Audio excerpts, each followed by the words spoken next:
বিয়া করতে যাই যদি শ্বশুর মশাই পণ হিসাবে হেলিকপ্টার দেয়, তাহলে আমরা হেলিকপ্টার নিব না হিরো স্প্লেন্ডার প্লাস গাড়ি নিব? আজ আমরা দেখে নিব। হিরো স্প্লেন্ডার প্লাস গাড়ির সঙ্গে হেলিকপ্টারের টক্কর। একটা হিরো স্প্লেন্ডার প্লাস গাড়ির দাম কত?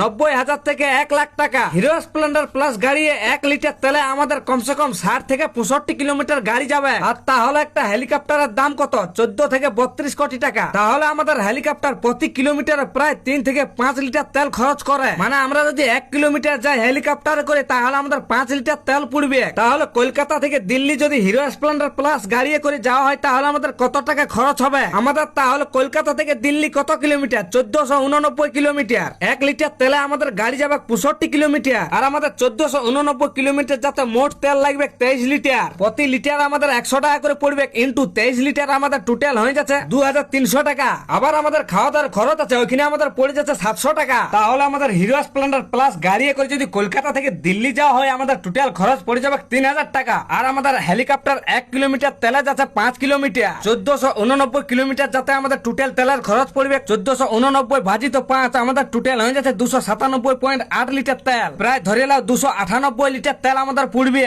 আমাদের হেলিকপ্টার কিন্তু পেট্রোলে চলবে না, তার জন্য আমাদের জেট ফুয়েল তেল লাগবে। তাহলে 298 লিটার তেল ইন্টু 100 টাকা করে পড়বে। তাহলে আমাদের মোট তেলের খরচ হয়ে যাচ্ছে 29,800 টাকা। আর আমাদের খাওয়া দাওয়ার খরচ আছে 600 টাকা। তাহলে আমাদের মোট টোটাল খরচ হয়ে যাচ্ছে 30,400 টাকা। তাহলে কলকাতা থেকে দিল্লি যদি নিজের হেলিকপ্টার করে যাওয়া হয়, তাহলে আমাদের টোটাল খরচ পড়বে 30,400 টাকা। তাহলে আমাদের কাছে এখন একটাই উপায় আছে, যদি বিয়া করতে চাই শ্বশুর মশাই কম হিসাবে যদি একটা হেলিকপ্টার দেওয়া হয়, কিন্তু আমরা হেলিকপ্টার নিব না, আমরা একটা হিরো স্প্লেন্ডার প্লাস গাড়ি নিব। ভাই আমাদের অনেক খরচ বাঁচিয়ে যাবে।